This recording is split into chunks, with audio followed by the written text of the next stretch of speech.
Morning good. आज स्वागत है हमारे पॉडकास्ट में। हमारे साथ एक स्पेशल मेहमान है जिनका नाम है वेदांत।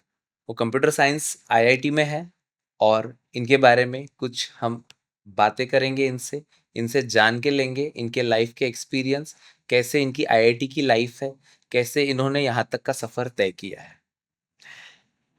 वेदांत, मेरा पहला सवाल ये है, क्या एवरेज स्टूडेंट भी, फिर से पूछता हूँ, क्या एवरेज स्टूडेंट भी आईआईटी या जेडबलई क्रैक कर सकता है? जी बिल्कुल, क्योंकि एवरेज स्टूडेंट होता ही नहीं है, एवरेज माइंडसेट होता है। ओके। हम मार्क्स को देख करके, पीयर्स को देख करके एक अपना माइंडसेट बना लेते हैं कि हम एवरेज हैं। जी। कोई स्टूडेंट है जो हमसे ज्यादा पढ़ाकू है, कोई कम पढ़ाकू है, ऐसा सोचते हैं। राइट। लेकिन ये रियलिटी नहीं होता है। राइट। नीट और जेईई ऐसी एग्जाम्स है कि जिनको Right. तुम अगर सही प्रिपरेशन करो, Right. अगर सही माइंडसेट से इन एग्जाम्स में जाओ, तो तुम बिल्कुल क्रैक कर सकते हो। राइट। जैसे हमने बचपन में एक कहानी सुनी थी कि जो आपके थॉमस अल्वा एडिसन थे, बचपन में he was below average student, है ना? ऐसा बोलते थे। उनके टीचर्स ने या प्रिंसिपल ने उनको बोला था कि आप बिलो एवरेज है, आपको घर में पढ़ाई करना चाहिए, लेकिन उन्होंने मोर देन 10,000 आविष्कार किए हैं। सो एवरेज स्टूडेंट होता नहीं है, ये सिर्फ माइंडसेट का खेल है। Right, correct. ठीक है, चलिए एक नेक्स्ट सवाल आपसे जानना चाहूँगा मैं। क्या एआई इंजीनियर्स या डॉक्टर्स की जॉब खा रहा है? नहीं, बिल्कुल नहीं। बहुत सारे लोग ऐसा मिसकंसेप्शन है कि जी। एआई जॉब्स खा रहा है, जॉब मार्केट में शिफ्ट हो रहा है। राइट। जॉब मार्केट में शिफ्ट हो रहा है एआई की वजह से, राइट। लेकिन जॉब्स ले ऑफ होना या फिर लोगों की नौकरी जाना, ये मार्केट के लिए एक बहुत ही आम बात है। राइट। बस ये बाहर निकल के तब आता है जब बड़ी बड़ी कॉर्पोरेशन होती है, जैसे माइक्रोसॉफ्ट हो गया, जैसे मतलब नेटफ्लिक्स हो गया, ऐसी सारी कंपनीज जब अपने एम्प्लॉयज को ले ऑफ करती है, तब जाके ये थोड़ा लाइमलाइट में आता है। ओके। एआई एक्चुअल में कर ये रहा है जी। कि जो लो स्किल लेवल जॉब्स है उनको Right. रिप्लेस करके एक प्रोडक्टिविटी को बूस्ट दे रहा है और एक रेवेन्यू, मतलब लेबरस जॉब जो है, जैसे ईंटें उठा के एक जगह से दूसरी जगह लेके जाना, या फिर और भी जो चीजें हैं लेबरस जॉब, उसको वो रिड्यूस कर रहा है। हाँ, राइट। तरीके से। यस, ठीक है, चलेगा। एक क्वेश्चन आपसे पूछना चाहूंगा मैं कि इंजीनियर्स का रोल सोसाइटी में क्या है? What is the role of engineers in this society? ये थोड़ा फिलोसॉफिकल काइंड का सवाल है ये। ओके। काफी सारी जॉब्स जो है हमारे सोसाइटी के लिए इम्पोर्टेंट है। राइट। इसी में से एक है इंजीनियर। राइट। जैसे हम ओपन एआई की बात कर रहे हैं, आज की डेट में चैट जीपीटी और ऐसे टूल्स आ गए हैं जो घंटों का काम मिनटों में करके दे रहे हैं अपने। बिल्कुल। राइट, चलेगा। अच्छा, एक सवाल आपसे पूछना चाहता हूँ, क्या सेल्फ स्टडी से नीट या जेडबलई जैसी एग्जाम क्रैक हो सकती है या you need a mentor? Mentor is very crucial, क्योंकि एक मेंटर मेंटर होना बहुत ही अहम बात है तुम्हारी जर्नी के लिए भी। राइट। नॉट जस्ट फॉर तुम्हारे 11th 12th, but in general life के लिए। राइट। जब भी तुम किसी मेंटर के साथ में जुड़ते हो, तुम उनके एक्सपीरियंसेस के साथ जुड़ जाते हो। राइट। तुम जो भी तुम्हारा एक गोल है, उस गोल तक पहुंचने के लिए तुम्हें एक पाथ की जरूरत है। राइट। मतलब वो आप उनके पास ऐसे प्रूवन ट्रिक्स एंड टेक्निक होते हैं या शॉर्टकट्स होते हैं जो आपको पहले से वो बता देंगे कि ये रास्ते पे नहीं जाना है, इस रास्ते पे जाओगे तो आपको सक्सेस जरूर मिल जाएगी। राइट। जरूर हमारे दर्शक भी याद रखेंगे कि आपके लाइफ में एक मेंटर होना बहुत ज़्यादा ज़रूरी है, क्योंकि मेंटर आपको सालों की मेहनत बचा के आपको शॉर्टकट तरीके से आपकी मंजिल तक जरूर पहुंचा देगा। नेक्स्ट क्वेश्चन, जेडबलई एग्जाम इतना इंपॉर्टेंट क्यों है? फिर से पूछता हूँ, जेडबलई का एग्जाम इतना इंपॉर्टेंट क्यों है? जेडब्ल्यू का एग्जाम एक बहुत ही अहम मुकाम है आईआईटी में एंट्रेंस करने के लिए, या इंजीनियरिंग जो फील्ड है उसमें एंट्रेंस करने के लिए। राइट।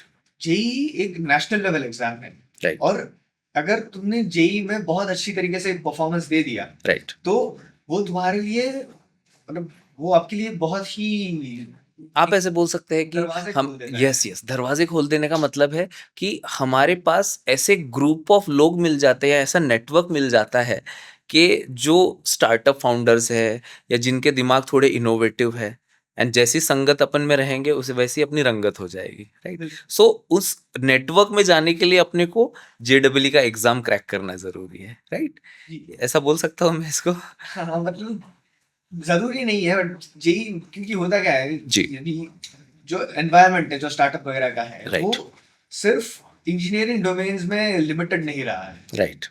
वो थोड़ा एक्सपेंसिव है अभी नेचर में। राइट। लेकिन जब इंजीनियरिंग फील्ड्स में आप जाते हो तो जी। आप जिन प्रॉब्लम्स को सॉल्व करने की कोशिश करते हो वो राइट। ज्यादा मायने रखता है सोसाइटी राइट। में। राइट। राइट। राइट। तो आप जिस तरह का इम्पैक्ट ड्राइव करोगे जी। वो भी उसी उसी पर डिपेंड करेगा। राइट। राइट। मतलब हम यहाँ पे सिर्फ लोगों की प्रॉब्लम सॉल्व करने आए हैं। मतलब मनी इज जस्ट क्या बोल सकते हैं, बाय प्रोडक्ट। बिल्कुल। आपने 1 करोड़ वाले व्यक्ति की प्रॉब्लम सॉल्व की तो वो आपको 10 लाख रुपए तो देगा ना। इंडिया में इंजीनियरिंग का फ्यूचर कैसा है? जैसे हमने देखा है कि गूगल के सीईओ या जो माइक्रोसॉफ्ट के CEO, all Indians are there. So आपको क्या लगता है कि इंडिया में इंजीनियरिंग का फ्यूचर कैसा है? इंडिया में इंजीनियरिंग का फ्यूचर काफी ब्राइट है मेरे हिसाब से, क्योंकि अभी ऐसा मार्केट डेवलप हो रहा है इंडिया में कि काफी सारे लोग जो है इनोवेटिव आइडियाज को लेकर के सामने आ रहे हैं, राइट। जो रिस्क टेकिंग एपेटाइट ज्यादा रखते हैं right. Compare right. To previous generation. Right. और इस तरह का जो ग्रोथ है ये इंडिया में एक अनप्रेसिडेंटेड रेट पे हो रहा है अभी। राइट। और इस तरह की स्किल्स को डेवलप करने के लिए इंजीनियरिंग एक बहुत ही अहम फील्ड है। राइट। एक थोड़ा सा इस टॉपिक से थोड़ा सा हटके सवाल पूछना चाहूंगा। क्या इस करियर बनाते समय क्या हमें प्यार में पड़ना चाहिए, या गर्लफ्रेंड रखनी चाहिए, या बॉयफ्रेंड होना चाहिए? इसके बारे में आपका क्या ख्याल है? अगर मैं सही सही कहूँ तो ऐसा नहीं करना चाहिए, क्योंकि ये तुम्हें थोड़ा सा डिस्ट्रैक्ट कर देता है राइट। अपने गोल से कहो या अपने ड्रीम से कहो। राइट। शुरुआत में ऐसा लगता है कि जी। हम बहुत ही ज्यादा फोकस मैनर में पढ़ाई कर रहे हैं, राइट। साथ में हैं, राइट। अच्छा लगता है, खुश लगता है। राइट। लेकिन हर एक डिस्ट्रैक्शन का कॉस्ट है आगे चल के। राइट। भले ही इंस्टाग्राम चलाना हो, राइट। भले ही दोस्तों के साथ गप्पे लड़ाते बैठना हो, राइट। भले ही मतलब जो भी जैसे आपने कहा कि रिलेशनशिप डिस्ट्रैक्शन। और राइट। ये राइट। सारी चीजें आगे चल के तुम्हारे लॉन्ग टर्म में इफेक्ट करेगी। राइट। ये समझ में नहीं आता है इनिशियली, उस एज में। बट मैं अपने दोस्तों के एक्सपीरियंसेस से या अपने एक्सपीरियंसेस से कह सकता हूँ कि राइट। अगर इन डिस्ट्रैक्शन से दूर रहे तो गोल को अचीव करने में आपको बहुत सारी मदद हो सकती है। राइट। राइट। वो अक्षय कुमार बोलते हैं ना, औरत का चक्कर बाबू भैया डुबा देता है। बराबर है, ठीक है, चलेगा। क्या इंजीनियरिंग करने के बाद अब्रॉड में अपॉर्चुनिटीज है? जी बिल्कुल है, काफी सारी कंट्री ऐसी है। मतलब मैं कहना तो नहीं चाहूंगा कि बस में मतलब ऐसा है, माहौल थोड़ा सा वहाँ पे तो क्या कह सकते हैं, राइट। थोड़ा शिफ्टी सा है अभी के लिए, क्योंकि एडमिनिस्ट्रेशन ने काफी सारे चेंजेस करे हुए हैं। राइट। बट अगर एक सर्टन डोमेन को लेके चलो या एक सर्टन फील्ड के लिए को लेके चलो तो जी। अब्रॉड में अपॉर्चुनिटीज आपको मिल सकती है।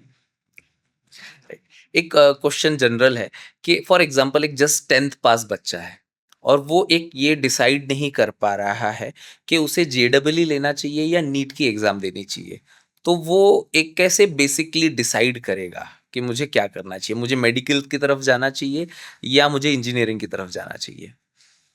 ये सवाल मतलब मार्केट स्कोप का नहीं है, या मतलब किस तरीके के लोग आपको आगे चल के है, ऐसा नहीं है वैसे। राइट। ये सवाल इंटरेस्ट का है राइट। कि आपको क्या करना है। ये सवाल खुद से पूछना बहुत जरूरी है।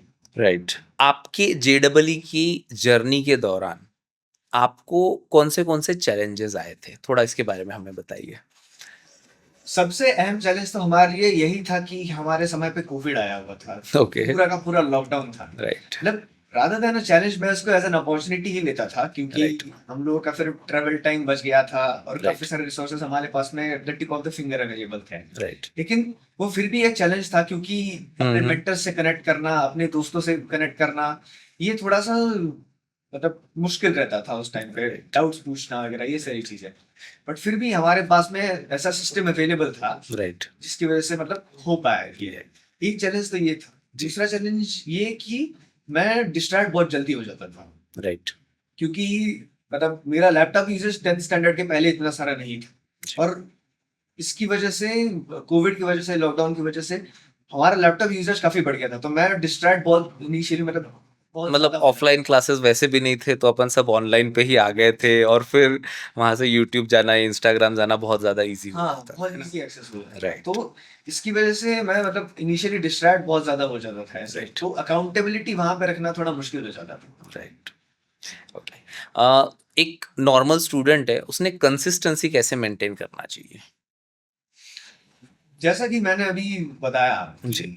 अगर किसी नॉर्मल स्टूडेंट को कंसिस्टेंसी मेंटेन करना है, हम्म। तो सबसे इम्पोर्टेंट चीज यह है कि अपनी गोल को समझना पड़ेगा उसे। अपने गोल के मोटिवेशन को समझना पड़ेगा कि राइट, ये हम क्यों कर रहे हैं, ये राइट, हमें किस लिए करना है। राइट, और इसके बाद एक इस तरह का सिस्टम बनाना है कि राइट, हमें अकाउंटेबिलिटी खुद से ही मेंटेन करना है। राइट, हमें अपने ही जर्नी का, अपने डेली रूटीन का एक रिस्पॉन्सिबिलिटी लेना है कि हमने आज क्या किया है, हमने आज कितना किया है। राइट, और और इस सब से आगे चल के भी अपने आप को एक अच्छे दिन के लिए, जिस दिन आपने अच्छे से पढ़ाई करी है, जिस दिन आपको ऐसा लगा है कि आपने अपने गोल की तरफ प्रोग्रेस किया है, तो उस दिन अपने आप को एक छोटा सा रिवॉर्ड देने में कोई दिक्कत नहीं। सही बात है। जैसे जैसे आपने सिस्टम की बात की, जैसे फॉर एग्जांपल मैं ये बोल रहा हूँ कि सिस्टम आपके रूटीन में ही आ जाएगा। लेट्स टेक एन एग्जांपल, आप जंक फूड खाने के नहीं चाहते हो, आप खाना नहीं चाहते हो, आप हेल्दी बॉडी चाहते हो, तो आप क्या करेंगे? हेल्थ जब आप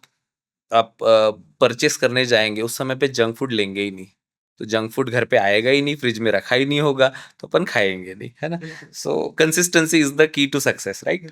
ओके, बहुत सारे बच्चे, बहुत उनको कभी कभी फिजिक्स में या बहुत सारी लाइफ के प्रॉब्लम्स में ना वो फेल हो जाते हैं, तो इन फेलियर्स को कैसे हैंडल करना चाहिए आपके हिसाब से? मेरे हिसाब से फेलियर्स को देखने की तरफ का रवैया थोड़ा सा बदलना चाहिए। ग्रेट। बिल्कुल, सब मतलब फेलियर्स आना ये बहुत ही आम बात है राइट, किसी के लिए भी। राइट, हम सब गलतियां करते हैं, लेकिन राइट, अहम बात यह है कि हमें इन गलतियों को गलतियां ना समझ के अपॉर्चुनिटी समझना है, राइट, कुछ नया सीखने के लिए, कुछ नया राइट, समझने के लिए। अगर राइट, हमने कोई लाइफ की चॉइस करी है, तो वो कैसी राइट, होगी, कैसी टर्न आउट होगी, हमें नहीं पता है। राइट, लेकिन अगर हमने कोशिश करी है, राइट। तो हमें इस ब्राइट साइड पे देखना चाहिए कि हमें अब बाय प्रूफ ये पता है कि ऐसा नहीं करना चाहिए। मतलब ऐसा बोलते हैं कि हर आपदा में ना अवसर होता है ना? हर लाइक मुश्किल में ना सफलता का कोई ना कोई बीज छुपा होता है, उसे ढूंढने की कोशिश करना चाहिए, है ना? राइट, ठीक है। क्या सक्सेस सिर्फ टॉपर्स को मिलती है? नहीं, क्योंकि अगेन टॉपर्स भी एक तरह का लेबल भी है। मैं तो यही कहूंगा कि लेबल प्रोवाइड करने से अच्छा है तुम अपने गोल पे फोकस करो, राइट, अपनी जर्नी पे फोकस करो, क्योंकि हर एक इंसान की जर्नी बहुत इंडिविजुअल होती है। राइट, अपना टाइम आएगा, बस राइट, इस बिलीफ में रहना है। राइट। वेदांत जी, आपने आईआईटी तक क्रैक किया है, राइट? क्या हम आपका डेली शेड्यूल जान सकते थे कि आपने किस तरह से डेली शेड्यूल मेंटेन किया था, ताकि हमारे दर्शक या हमारे स्टूडेंट्स जान पाएंगे आपसे इंस्पायर होके?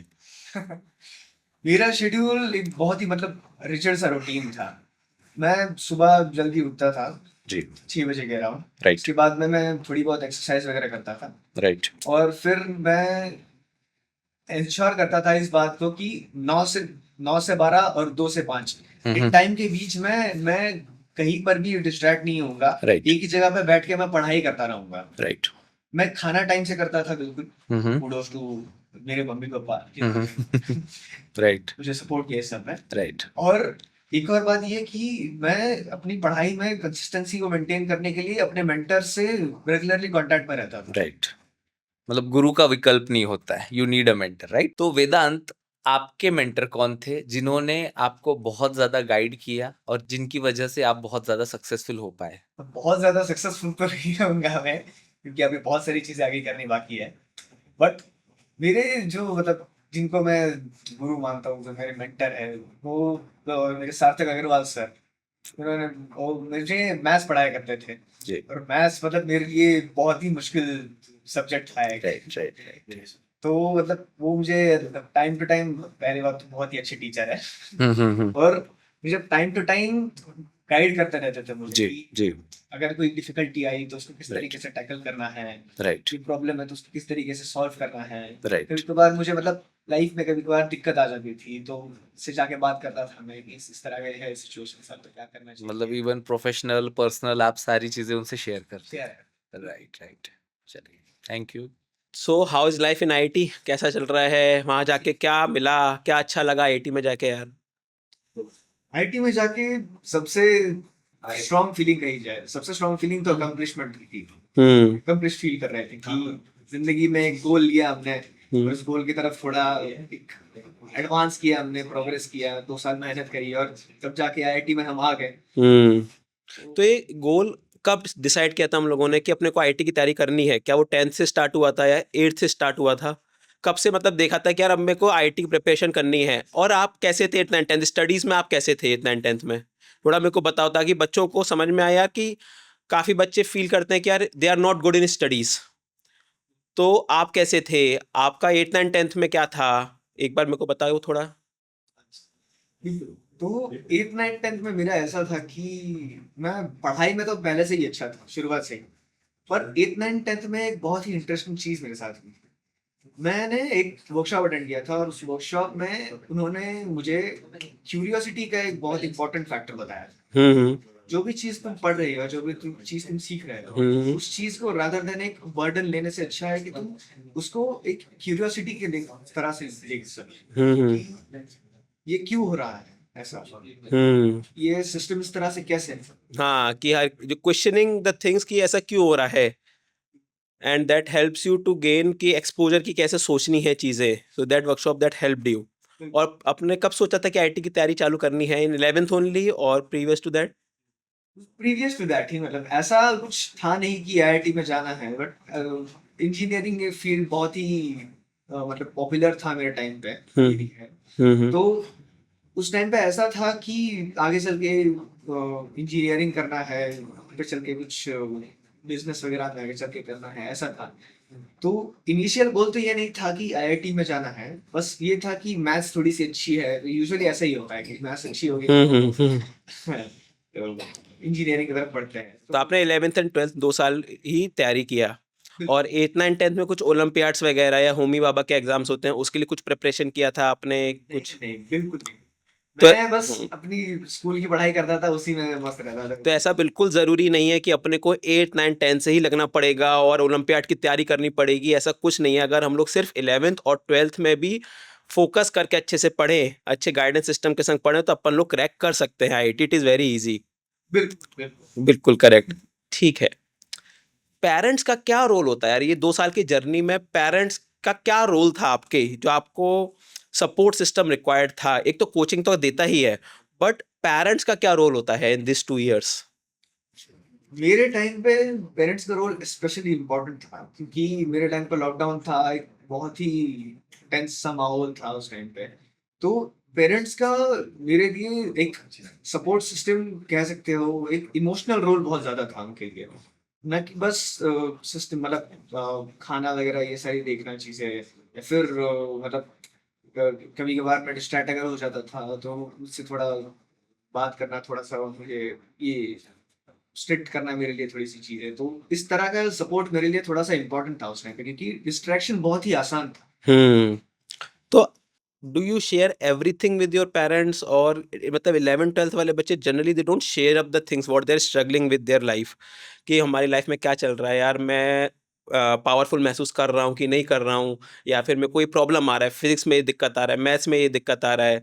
तो वैसी चीज़ आप पेरेंट्स से शेयर करते थे, या वहाँ से वो कैसे सपोर्ट मिलता था? जैसे अगर कुछ प्रॉब्लम आता है, because this journey is up and down and up and down, तो वहाँ कौन मोटिवेट करता था आपको, या कैसे अपने आप को संभालते थे? मेरा एक्चुअली ऐसा था कि मेरे काफी सारे दोस्त भी बन गए थे, थोड़ा ऑनलाइन वगैरह करके अच्छे दोस्त बन गए थे। बट कुछ चीजें ऐसी होती है जो दोस्त भी खुद स्ट्रगल कर रहे होते हैं। करेक्ट। और मतलब पूरी पूरी तरह से खुल के तुम अपने मेंटर से बात कर सकते हो, नहीं कर सकते हो, तुम्हें थोड़ा अप्रीहेंशन होता है। तो मेरे लिए सबसे इम्पोर्टेंट था ये कि मेरे पेरेंट्स मुझे बिना जज करे मुझे सपोर्ट करे, इस चीज में सुने मेरी बातें और कंपैरिजन ना करें। Very important. तो 2 सीखें आपने पेरेंट्स के लिए बोली कि एक तो कंपेयर ना करें, है ना? कि उसका बच्चा अच्छा कर रहा है, हमारा बच्चा भी अच्छा करना चाहिए। और दूसरी चीज़ कि जो भी चल रहा है, मार्क्स मत पूछो, बस भरोसा रखो कि मैं कर लूँगा। So trust is also very important. बिल्कुल बिल्कुल। 11th 12th की जर्नी में जैसे भी कोई बच्चा तैयारी कर रहा है, अभी जैसे बच्चे क्या करते हैं कि यार कुछ भी प्रॉब्लम उनको आ रहा है, दे फटाफट go to chat GPT and see the solution, और गूगल पे सॉल्यूशन देख लेते हैं। तो वो कैसे ब्रेन को डैमेज करता है या थिंकिंग प्रोसेस को डैमेज करता है? क्या वो करना सही है या नहीं? क्योंकि आप भी अभी इंजीनियरिंग में काफ़ी सारा गूगल यूज़ करते होंगे, ये सब चीज़ें चैट जीपीटी यूज़ करते होंगे। तो क्या 11th-12th में क्या वो सही तरीका है बच्चों को पढ़ने का या नहीं है? बिल्कुल भी नहीं है, बिल्कुल भी नहीं। क्योंकि इससे होता क्या है ना, एक तो सवाल सवाल जैसे ही तुम्हें मिल जाता है, तुम जवाब के पीछे इमीडिएटली भागने लग जाते हो। जब तुम्हारे सामने सवाल आता है तो इम्पोर्टेंट ये नहीं है कि तुम जवाब तक किस तरीके, मतलब इम्पोर्टेंट ये नहीं है कि जवाब क्या है, इम्पोर्टेंट ये है कि तुम जवाब तक किस तरीके से पहुंच रहे हो और उस प्रोसेस में तुम खुद क्या बन रहे हो। क्योंकि 11th-12th के बाद लाइफ खत्म नहीं हो जाती है, उसके बाद में वो बस और इंटेंस हो जाती है। करेक्ट। और वहां पर इम्पोर्टेंट है कि तुम अपनी इंटेग्रिटी को बनाए रखो। तो इसके लिए इजी वे को चुनना ये तुम्हारे लिए एक बहुत ही आसान ऑप्शन है अभी गिवन द एक्सपोजर। लेकिन वहां पर एक हार्ड वे को चुनना, वहां पर अपने आप को डेवलप करने को प्रायोरिटाइज करना। 8th-9th वाले बच्चों के लिए क्या टिप्स देंगे कि अगर मैं सपोज राइट नाउ ऐसा मान के चलो वेदांत कि आप 9th में हो, तो what steps would you take to get cleared into IIT? सबसे पहली बात तो ये है कि 9th-10th में यूजुअली ऐसा करियर के चॉइसेस बहुत ज्यादा लिए जाते हैं। तो अगर आप आईआईटी में जाना चाहते हो तो आप पहले से डिसाइड करके रखो कि आगे चल के आपको पाथ कब सा लेना है। जो भी स्टडीज आप कर रहे हो, मतलब वो स्टडीज में आप फोकस्ड रहने की कोशिश करो ज्यादा से ज्यादा, क्योंकि वो फोकस आगे चल के आपके काम आएगा। वो डिसिप्लिन आगे चल के आपके काम आएगा। ये डिसिप्लिन मतलब ये वर्ड्स बहुत सुनता हूँ मैं, या फिर सब लोगों को पता है, हार्ड वर्क पता है, डिसिप्लिन पता है, बट एक्चुअल मीनिंग या फिर आपके हिसाब से व्हाट इज हार्ड वर्क या what is to be disciplined? मतलब सब लोग अपने हिसाब से डिसिप्लिन में रहते हैं सबकी अपनी डेफिनेशन डिसिप्लिन की, तो what is your definition of hard work and discipline? मेरे लिए सबसे मतलब जो डिसिप्लिन की मेरे लिए डेफिनेशन है वो ये है कि अपने आप का एक बेस्ट वर्जन सेट करो। उसके लिए एक बहुत ही मुश्किल प्लान बनाओ और उस प्लान को अचीव करने के लिए अपने आप को हर रोज पुश करो। और पुश इस लेवल तक करो कि आगे चल के वो पुश करना तुम्हारे लिए मसल मेमोरी बन जाए। वेरी और जब वो मसल मेमोरी तुम्हारी एस्टेब्लिश होगी तब जाके तुम ये कह पाओगे कि तुम डिसिप्लिन हो। एक गोल सेट करो और उसके पीछे लगे रहो, डेली डेली डेली। मन कर रहा है चाहे नहीं कर रहा है, मूड बेस्ड नहीं करना है, एक्शन बेस्ड अपने को वर्क करना है। That is what your definition of discipline is. Very powerful Vedant. अभी आफ्टर 11th-12th फॉर एग्जाम्पल, जैसे अभी आप तो आईआईटी में चले गए 11th-12th, अगर सपोज कोई बच्चा है जिसका 11th-12th में अगर वो आईआईटी नहीं जा पाएगा, क्योंकि काफ़ी सारे बच्चे नहीं जा पाते हैं, तो उन दोनों रास्तों में, उन दोनों की लाइफ की डिफरेंस में आपको क्या दिखता है कि एक बच्चा आईआईटी से ग्रेजुएट है और एक नॉन आईआईटी ग्रेजुएट है, तो उन दोनों की लाइफ में क्या डिफरेंस आपको नजर आएगा? सबसे पहला डिफरेंस तो नजर आएगा नंबर ऑफ अपॉर्चुनिटीज में। Not only after graduating but before graduating भी तुम किस तरह की, मतलब किस तरह के तुम्हारे दोस्त बनते हैं, किस तरह के लोगों से, किस तरह के टीचर्स से तुम सीखते हो, किस तरह के, मतलब किस तरह की कॉम्पिटिशन्स तुम्हारे पास में आती है, किस तरह की ग्रुप्स का एक्सेस तुम्हें मिलता है, जो मतलब जहाँ पे हाई लेवल डिस्कशंस होती है चीजों की, या फिर जहाँ पे इनोवेशन, अपॉर्चुनिटी, प्रॉब्लम सॉल्विंग, इन सारी चीजों पर एक डीप डाइव डिस्कशन होता रहता है। तो इस तरह की चीजें जो है वो यूजुअली एक नॉन आईआईटी कॉलेजेस में थोड़ी कम होती है। और मतलब मैं ऐसा, मतलब ऐसा मुझे कहना तो नहीं चाहिए, बट नॉन आईआईटी कॉलेजेस में क्राउड इन जनरल थोड़ा कम मोटिवेटेड होते हैं अपनी ग्रोथ को लेकर के या अपनी इंप्रूवमेंट को लेकर के।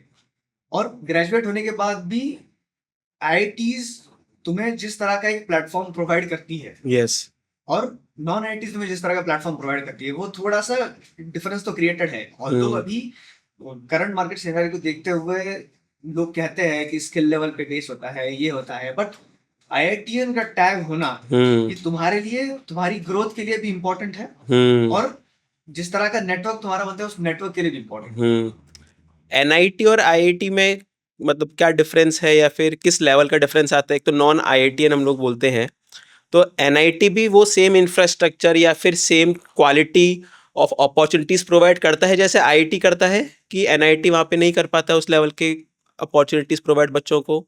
मेरे कुछ दोस्त हैं एनआईटीज में, और जहां तक मैं देख पा रहा हूँ मोर और लेस सिमिलर ही होता है, कोई मैटर नहीं। बस डिफरेंस ये है कि जब तुम एक आईआईटीएन बनते हो तो तुम्हें पता है कि तुम्हारे पास एक एक्स्ट्रा लेवल ऑफ डिसिप्लिन है, एक एक्स्ट्रा लेवल ऑफ फोकस है, तो वो कहीं ना कहीं पे तुम्हें तुम्हारी जो इंटरनल मैकेनिज्म है उसमें तुम्हें मदद करता है, बस उतना। मुझे अब यार 11th और 12th की जर्नी के बारे में आपसे जानना है वेदांत यार, कि किस लेवल की मेहनत थी, क्या क्या स्टेप्स थे, क्या क्या डिसीजंस थे आपके डेली के, क्योंकि मन नहीं करता होगा सुबह जल्दी उठने का और पढ़ने का, या कभी कुछ नहीं समझ में आता होगा तो आप उस प्रॉब्लम को या फिर उस टॉपिक को कैसे अप्रोच करते थे, और कोचिंग इंस्टीट्यूट का उसमें क्या महत्व रहता है, या मेंटर्स का या टीचर्स का उसमें क्या रोल रहता है, वो मेरे को एक बार बताओ यार। वो मतलब कई बार ऐसा होता है कि जैसे ऐसे कोई प्रॉब्लम आ जाता है, कोई कॉन्सेप्ट आ जाता है, नहीं सॉल्व हो रहा होता है, बहुत इंपॉर्टेंट होता है, तो एक कहीं ना कहीं पे बैक ऑफ द माइंड ये थॉट रहता है कि क्यों करना है, ऐसे गिव अप कर देते हैं। तो चाहे जो हो उस मोमेंट पर अपनी वीकनेस में ना देना, गिव अप ना करना, ये बहुत ही वो एक अहम पॉइंट है तुम्हारे। कैसे कैसे लाए वो माइंडसेट की गिव अप नहीं करना, because most of the students अभी, अरे यार नहीं हो रहा तो ठीक है ना, लाइफ में कुछ ना कुछ तो कर ही लेंगे यार, हो ही जाएगा कुछ ना कुछ, and they give up very easily. तो आपके अंदर क्या मोटिवेशन रहता होगा कि यार गिव अप नहीं करना है, जाना ही जाना है, तो क्या मोटिवेशन रहता है, कि वो इंटरनली रहता है, अपने आप ही होता है, वो डिपेंड करता है पर्सन टू पर्सन, कैसा रहता है वेदांत, थोड़ा बताओ मेरे को यार। मेरा तो ऐसे ही था कि मतलब ऐसा नहीं, मैं ये नहीं कह रहा कि मैं हमेशा मोटिवेटेड रहता था या हमेशा मैं रेगुलरली काम करता था, बट मेरी है ना, अगर आप मेरे पेरेंट्स से जाके पूछोगे तो वो आपको ये बताएंगे कि मेरी जो दीवारें थी ना वो बिल्कुल मतलब ऐसी भरी हुई रहती थी। मोटिवेशनल कोट्स कहो या मतलब जो भी फॉर्मूलाज वगैरह ये कहो, या मतलब कोई अगर शॉर्ट ट्रिक वगैरह है। एनवायरनमेंट और स्पेस जहाँ पे आप पढ़ रहे हैं इज़ वेरी वेरी इंपॉर्टेंट, कि आपको उस रूम में उस जगह पे बैठ के खुद अपने आप पढ़ने का मन कर जाए, वैसा एनवायरनमेंट आपने सेट किया। हाँ, हम्म वो एक और मतलब वो वहां से तो शुरुआत होती है बस, आगे चल के मतलब अगर तुम्हें कोई कॉन्सेप्ट समझ में नहीं आ रहा है तो सबसे इम्पोर्टेंट चीज ये है कि तुम उससे भागने के बजाय उसको कन्फ्रंट करने की कोशिश करो। अगर उसके उसके साथ में बैठोगे, उसको समझने की कोशिश करोगे तो समझ आ जाएगा। कितने सारे बच्चे हैं जिनको कॉन्सेप्ट मुश्किल लगा है, और कितने सारे बच्चे ऐसे भी हैं जिन्होंने गिव अप किया है, लेकिन जिन्होंने गिव अप नहीं किया है और जिन्होंने किया है उनकी लाइफ में डिफरेंस क्या है ऑलरेडी हमें पता है। करेक्ट। और गिव अप करने का कॉस्ट बहुत ज्यादा है। हमें ऐसा लगता है कि बहुत आसान है, कुछ कर लेंगे, लेकिन हर चीज एक ट्रेड ऑफ है। करेक्ट। अगर अभी गिव अप करोगे ना तो आगे चल के गिव अप करने का मौका ही नहीं मिलेगा, क्योंकि लाइफ इतनी डेस्परेट हो जाएगी। करेक्ट, क्या बात है यार, true, very true. Planning required है क्या 11th-12th में, या अभी होल लाइफ में अभी भी प्लानिंग रिक्वायर्ड है कि यार मेरा कल का दिन कैसा दिखना चाहिए? What is the use of planning in everyday life? Is it helpful for the IT aspirants और not? Very helpful, very helpful, क्योंकि भले ही आपका शेड्यूल कितना ही ऑप्टिमाइज क्यों ना हो, आपकी पढ़ाई को लेकर के आपका फोकस कितना ही ऑप्टिमाइज क्यों ना हो, अगर उस टाइम के साथ में उस फोकस के साथ में क्या करना है ये अगर पता ही नहीं है तो फिर इस सारी सिस्टम का कोई रिलेवेंस नहीं है। तो प्लानिंग, एक लॉन्ग टर्म प्लान भी होना चाहिए दिमाग में कि 10 साल बाद जिंदगी क्या दिखेगी, 5 साल बाद क्या दिखेगी, और एक शॉर्ट टर्म प्लान भी रिक्वायर्ड है कि कल क्या करना है, एक हफ्ते बाद क्या करना है, 2 साल बाद क्या करना है। क्या होता है उससे, मतलब जैसे मैं बनाता हूँ तो मैं तो बनाता हूँ यार 4 दिन बाद वापस से मेरा मन ही नहीं करता बनाने को, मैं छोड़ देता हूँ। तो उसको कैसे कैसे लेकर आए, कैसे आप कैसे करते थे, आप बनाते थे, आप उसको डेली कैसे लिखते थे? मतलब बहुत सारे बच्चे 2 दिन मोटिवेट होते हैं, गाइडेंस सिस्टम मिलता है, फिर लिखते हैं, फिर छोड़ देते हैं। तो उसका क्या इम्पैक्ट पड़ता है अगर हम लोग प्लानिंग नहीं बनाएंगे? तो क्या इम्पैक्ट, और बनाएंगे तो क्या लाइफ में इम्पैक्ट दिखाई देता है आपको वेदांत? प्लानिंग ना करने से सबसे बड़ा लॉस तो यही है कि टाइम लॉस हो जाता है, और टाइम लिमिटेड है। तो अगर अगर आपको वाकई में आपका बेस्ट वर्जन बनना है, अगर आपको उस मुकाम में पहुंचना है कि 10 साल बाद आप कह पाओ कि 10 साल पहले जो मैं इंसान था और आज जो इंसान हूँ वो मैं एग्जैक्टली वही हूँ जो मैं बनना चाहता था, या उस इंसान से भी बेहतर हूँ। क्या बात है।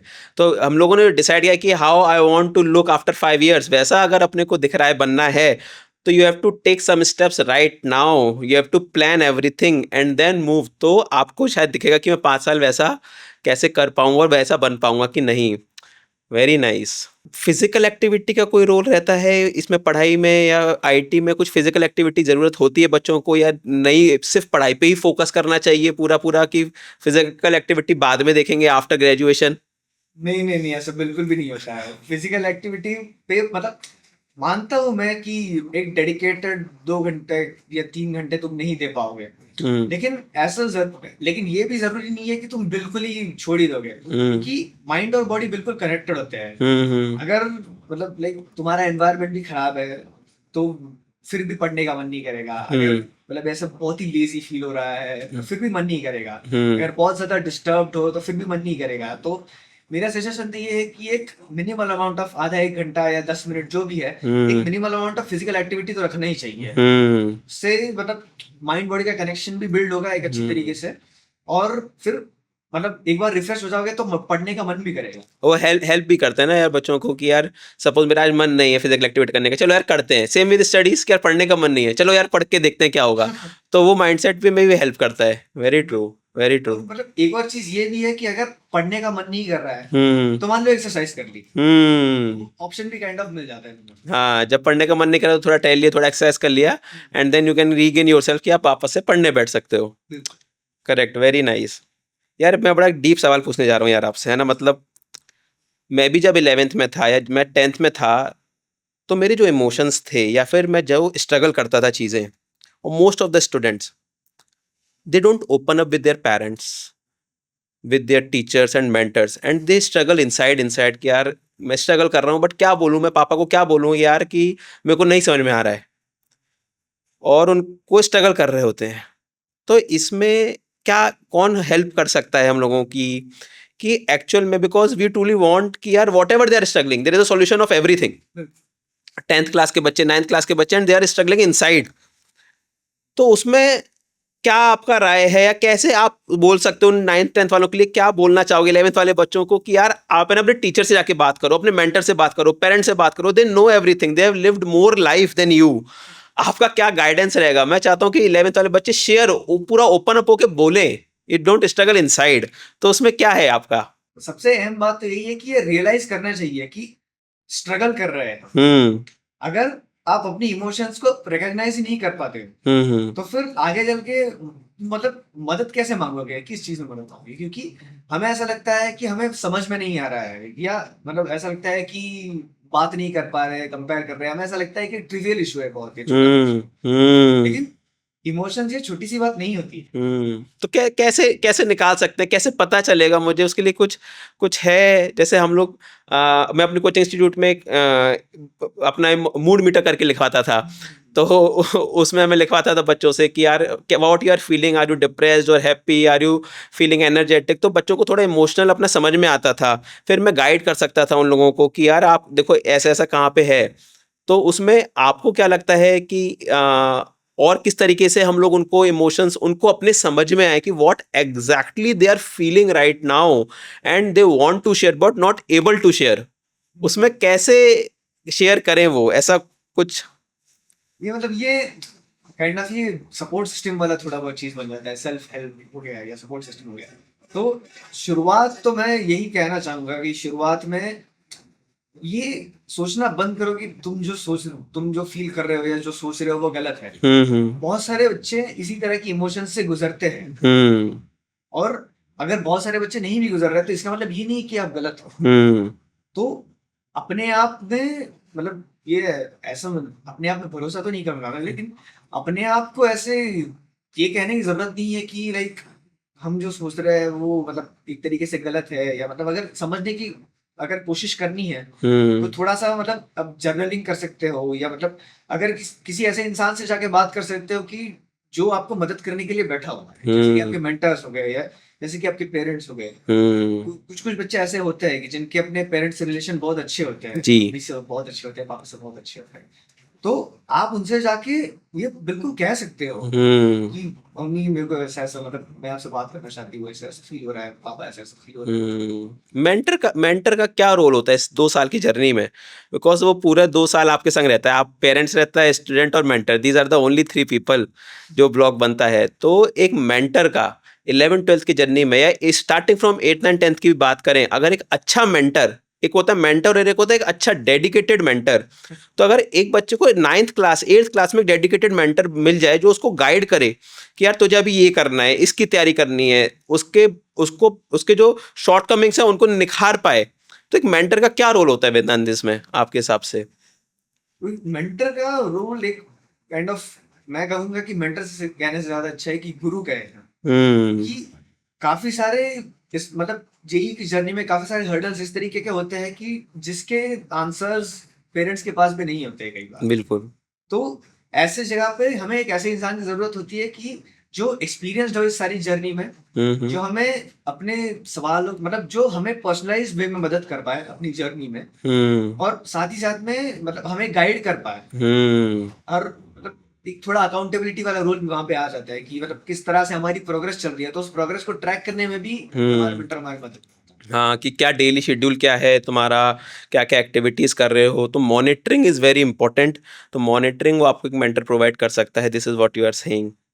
बिल्कुल, मतलब मॉनिटरिंग तो एज इन मॉनिटरिंग का रोल एक्चुअली मेंटर का नहीं होता है, मॉनिटर तो हमें ही खुद ही करना चाहिए। बट हम्म हम जिस तरह के रिजल्ट्स प्रोवाइड कर रहे हैं उसके इवैल्यूएशन में हमारे हम्म मेंटर हमारी मदद कर सकता है कि सपोज ऐसे ऐसे नंबर आ रहे हैं, हम्म तो व्हाट वेंट रॉन्ग, या हम्म क्या मतलब क्या अच्छा हुआ तो इस चीज को कंटिन्यू करना चाहिए। तो इस तरह की चीजें हम मेंटर से बहुत इफेक्टिवली जान सकते हैं। हम्म मैं बहुत बच्चों से मिलता हूँ, तो मैं बहुत पढ़ता हूँ, पर मेरे मार्क्स नहीं आते हैं। ये कॉमन क्वेश्चन है। तो क्या क्या गलती करते हैं बच्चे, या फिर क्या उनको एनालिसिस करना चाहिए? वेदांत, आपने क्या किया अपनी लाइफ में, अपनी जर्नी में, कि यार आप भी बहुत मेहनत करते हैं, सब बच्चे मेहनत करते हैं, बट सबका सेम रिजल्ट तो नहीं आता है ऑब्वियसली। तो कहाँ वो क्या मिसिंग पॉइंट है, what is missing in their journey या फिर in their life which are they are not able to see, कि अच्छा मैं यहाँ गलती कर रहा था इसलिए शायद मैं मार्क्स नहीं ला पा रहा हूँ। तो क्या क्या चीजें होती हैं जहाँ पे बच्चे गलती करते हैं और मार्क्स स्कोर नहीं कर पाते हैं despite of their extreme hard work? ये मतलब ये सवाल मैंने भी कई बार अपने आप से पूछा है कि हाँ। मतलब इतनी मेहनत कर रहे हैं बट एक पॉइंट के बाद में ऐसा हो रहा है कि नंबर ही नहीं बढ़ रहे या क्या हो रहा है। हम्म मतलब एक चीज ये समझना इंपॉर्टेंट है कि अगर हम किसी एग्जाम की तैयारी कर रहे हैं तो हमें बस सब्जेक्ट समझना इंपॉर्टेंट नहीं है, हमें क्वेश्चन पेपर समझना भी इंपॉर्टेंट है। Very nice. या हमें सिर्फ कॉन्सेप्ट नहीं समझना है, हमें कॉन्सेप्ट का अप्लीकेशन भी समझना है। हम्म और कई बार ऐसा भी होता है कि हम पढ़ाई को कॉन्सेप्ट या एप्लीकेशन के बेसिस पे देखना छोड़ के हम टाइम के बेसिस पे देखना चालू कर देते हैं कि आज मैंने 8 घंटा पढ़ाई करी, आज मैंने हम्म 6 घंटा पढ़ाई करी, लेकिन घंटे से कुछ मतलब उसका रेलेवेंस नहीं है। हम्म अगर हम 1 घंटा में बैठ के सिस्टमेटिकली पढ़ रहे हैं, बैठ के क्वेश्चन सॉल्व कर रहे हैं एक टाइम बाउंड मैनर में, हम्म तो वो हमें ज्यादा एक बेनिफिट देगा। हम्म और यहाँ पे भी मतलब थोड़ा बहुत मेंटर का रोल आ जाता है कि किस तरीके से उन्हें बताया है कि यहाँ पे इस कॉन्सेप्ट को ये प्रैक्टिस करना है, ये सॉल्व करना है ऐसे। 11th वाले बच्चों के लिए आपका क्या है, क्या उनको आप एडवाइस देना चाहेंगे जो अभी राइट नाउ अभी 11th में हैं और करंटली दे आर डिसाइडेड, क्योंकि अभी they are taking admission in class 11th, तो what advice you want to give कि भैया ये 4-5 चीज़ें हैं, ये अगर सही करोगे ना, ये टिक पॉइंट्स हैं, इनको डेली चेक करना है, अगर ये 5 पॉइंट्स आपने चेक करे ना तो तुम्हारा सिलेक्शन पक्का है, और अगर नहीं किए तो फिर तुम देखो अपना। तो व्हाट आर द 4 और 5 पॉइंट्स जो आपको लगता है कि यार ये डेली चेक होना ही चाहिए, और ये अगर है उसकी लाइफ में तो sure shot he will get into IIT? सबसे पहला पॉइंट तो मैं ये बोलूंगा कि पेशेंस बहुत जरूरी है। हम्म अभी तक ऐसा हुआ है कि मतलब जब जब एग्जाम आया है उसके थोड़ा टाइम पहले फिर पेरेंट्स बोलने लग जाते हैं, फिर जाके बैठ के पढ़ रहे हैं जो भी है। अब पेरेंट्स बोलेंगे लेकिन उसका इफेक्ट कितना होगा ये पता नहीं है। लेकिन अपने गोल की तरफ अगर बढ़ना है तो हम्म हमें इस बात को रियलाइज करना पड़ेगा कि ये बहुत लंबा जर्नी है, ये 2 साल लंबा जर्नी है और ये लंबा चलेगा। हम्म तो एक इंस्टेंट रिवॉर्ड के लिए अपने आप को प्रिपेयर करने से अच्छा है कि इस जर्नी के लिए अपने आप को प्रिपेयर करें। तो फर्स्ट पॉइंट इज कि यार दिस इज व्हाट, सो है, now we have to think of ahead, उसका पेशेंस रखना is very important. What else Vedant? दूसरी बात ये मैं कहना चाहूंगा कि अपने आप में बिलीफ होना बहुत इंपॉर्टेंट है। हम्म क्योंकि कई बार ऐसा होता है कि बहुत ही खराब रिजल्ट आ जाते हैं, या मतलब रिजल्ट नहीं आते हैं, नेगेटिव फीलिंग्स आती रहती है, कई बार कंफ्यूज फील करते हैं, बट डिस्पाइट ऑल दैट अपने गोल में और अपने आप में बिलीफ होना बहुत इंपॉर्टेंट है। Self belief is very important. What else Vedant? और कुछ? और मैं ये कहना चाहूंगा कि एक तो, मतलब कंसिस्टेंसी के लिए, अपनी कंसिस्टेंसी को एक ट्रैक करने के लिए या अपनी प्रोग्रेस को ट्रैक करने के लिए किसी तरह का एक सिस्टम बनाओ। कि मतलब सपोज लेट अस से हमने कैलेंडर सपोज रख लिया अपने पास में, और उस कैलेंडर में हमने सपोज मार्क किया कि आज ये इतना किया, फिर एक डायरी मेंटेन किया और उसमें नोट डाउन किया कि ये किया, और बीच बीच में उस प्रोग्रेस को पीछे जाके पढ़ना कि हम कहाँ तक आए हुए हैं। हाँ, तो कि जैसे हम लोग फ्यूचर लेटर लिखते हैं या फिर वो अभी कि मैं कहाँ पे हूँ, क्या हूँ, तो एक बार आप देखोगे उसको कि यार मैं पिछले 3 महीने से पहले और अब मैं, what is the difference in me. तो ट्रैकिंग इज वेरी इंपॉर्टेंट. अच्छा वेदांत, ये मोबाइल का बड़ा चक्कर चल रहा है यार. 9th से 12th वाला जो, मतलब हम लोग तो इस मिशन पे हैं कि बच्चों का मोबाइल कैसे अलग किया जाए, या फिर एट दिस एज हम लोग उसको कैसे कम कर सकते हैं. तो मतलब कैसे आप उसको गाइड करेंगे बच्चों को? जैसे अभी आपको बच्चे सुन रहे हैं या देख रहे हैं, तो मोबाइल के क्या क्या हानिकारक अभी उनकी लाइफ में हो सकते हैं चीजें, तो क्या आपका राय है इस मोबाइल के ऊपर? थोड़ा उनको गाइड करिए. मेरी राय तो यही है कि छोड़ दो, बिल्कुल ही छोड़ दो, कोई जरूरत नहीं है। मेरे पास भी नहीं था मोबाइल, मेरे मम्मी पापा ने इनफैक्ट मुझसे ये ऑफर भी करा था 11th स्टैंडर्ड के बाद में, क्योंकि मेरे अच्छे नंबर वगैरह आ गए थे कॉलेज में, कॉलेज वालों ने थोड़ा मतलब अवार्ड वगैरह दिया था, और मतलब मम्मी पापा खुश थे, तो उन्होंने बोला था कि मोबाइल दिलवा देते तुमको, बट मैंने मना किया उनसे, क्योंकि मुझे पता है कि मोबाइल ये बहुत बड़ा डिस्ट्रैक्शन होने वाला है आगे चल के। तो छोड़ ही दो, मतलब मत ही करो इसको, क्योंकि ये बहुत ही नेगेटिवली इम्पैक्ट करेगा, और आगे चल के यही करना है। बहुत टाइम है आगे चल के करने के लिए। राइट नाउ अभी what is your message for the students who are going to appear for IIT JEE? उनके लिए एक लास्ट मैसेज वेदांत आपकी तरफ से बच्चों के लिए. Hi, my name is Vedant and I am an IIT। और अगर आप भी IITian बनना चाहते हो, मैं तो ये सबसे पहले यही कहना चाहूंगा कि अगर तुमने अपने लिए एक गोल डिसाइड किया हुआ है, और अगर तुम उस गोल की तरफ एक बहुत ही पॉजिटिव वे में बढ़ रहे हो, तो मैं सबसे पहले तो आपको कॉन्ग्रेचुलेट करना चाहूंगा इस चीज के लिए, क्योंकि इस तरह की क्लैरिटी बहुत लोगों के पास में नहीं होती है। तो वो क्लैरिटी तुम्हारे पास में है, तो I congratulate you for that. और इससे आगे बढ़ के मैं ये कहना चाहूंगा कि get yourself a good mentor. एक मेंटर पकड़ो, एक अच्छा गुरु पकड़ो, जिस जिस इंसान से जाके आप अपने प्रॉब्लम्स जाके बात कर पाओ, और मतलब एक जिस तरीके से प्रॉब्लम्स वगैरह आती है, तो उन्हें मतलब अकेले फेस करने से अच्छा है एक मेंटर के साथ में फेस करो, तो तुम्हारे पास में थोड़ा गाइडेंस भी रहता है। और सबसे इम्पोर्टेंट बात मैं यही कहूंगा कि इंस्टेंट रिवॉर्ड के पीछे भागने से अच्छा है थोड़ा पेशेंस रखो, और बिलीफ रखो अपने आप में कि in the end this will all be worth it. और एंड में मैं यही कहना चाहूंगा कि if you can't then you must, क्योंकि बहुत सारे लोगों ने ये किया हुआ है, तो ऐसा नहीं है कि ये इम्पॉसिबल है, तुम कर सकते हो और तुम्हें करना चाहिए। Thank you.